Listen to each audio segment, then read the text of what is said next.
Hello, my name's Anna Nyburg and I'm the author of a book entitled The Clothes on Our Backs: How Refugees from Nazism Revitalised the British Fashion Trade.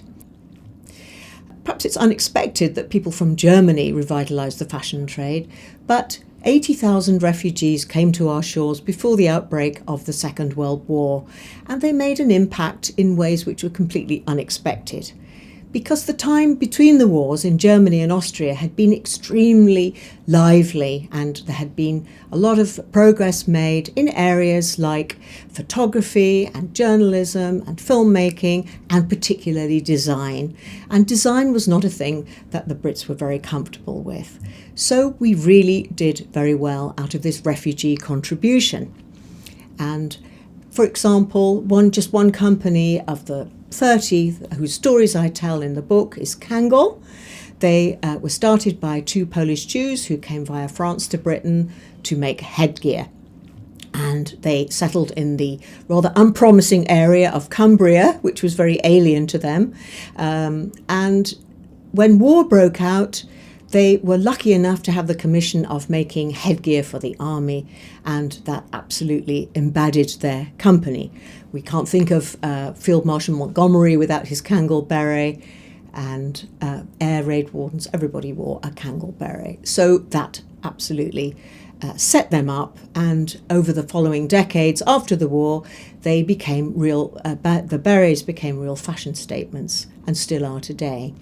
Just one other company, Szekers, was founded by the Hungarian Miki Szekers, and he came over making couture fabrics based on silk. But when war broke out, he changed his production over to parachute silk, but that embedded the company. He made enough money then to be able to return to making high-end fabrics for the British market and using fabrics which hadn't been used in Britain before. Yet another contribution by the émigrés. There are several more stories in the book. Just one here is Otto Lucas.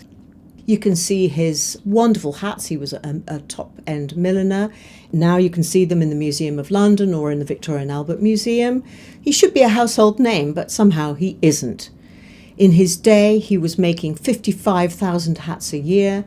He made hats for people like Greta Garbo, the Duchess of Windsor, Wallis Simpson, and so on. And he came as not the only one who was both Jewish and gay at a time when being homosexual was, of course, still illegal in Britain. But nevertheless, his contribution to export income was so great that I think the British government turned a blind eye and let him live in peace with his partner. We also have Oettinger, another company still trading today, who make exquisite leatherware. Gerhard Oettinger was a great character, somebody I definitely like to have met. He spoke 5 languages. This was pretty typical of many of the refugees. They were open-minded to travel. They knew you had to learn another language, something which the Brits were perhaps more diffident about in the export market. They preferred to stay at home. He'd started out life in Berlin, but moved to Rome with work. He learned Italian.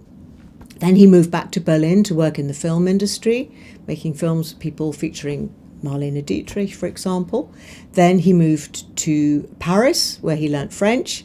And finally, realising that the Nazi menace was snapping at his heels, he moved to London, where he had English lessons from an actor and apparently had a cut-glass accent.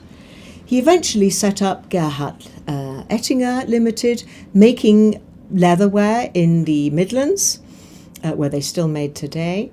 But not satisfied with that, he decided that the Far East was the place and that Japan was a new and untapped market, and he learnt Japanese and went and set up the first and only Oettinger shop in Tokyo.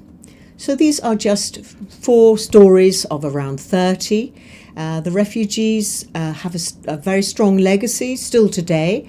We realise that we benefited from their fashion photography, fashion journalism, display particularly, something we were very poor at before their arrival. And many of the companies live on today in Britain. So I hope you'll find the book of interest. Thank you.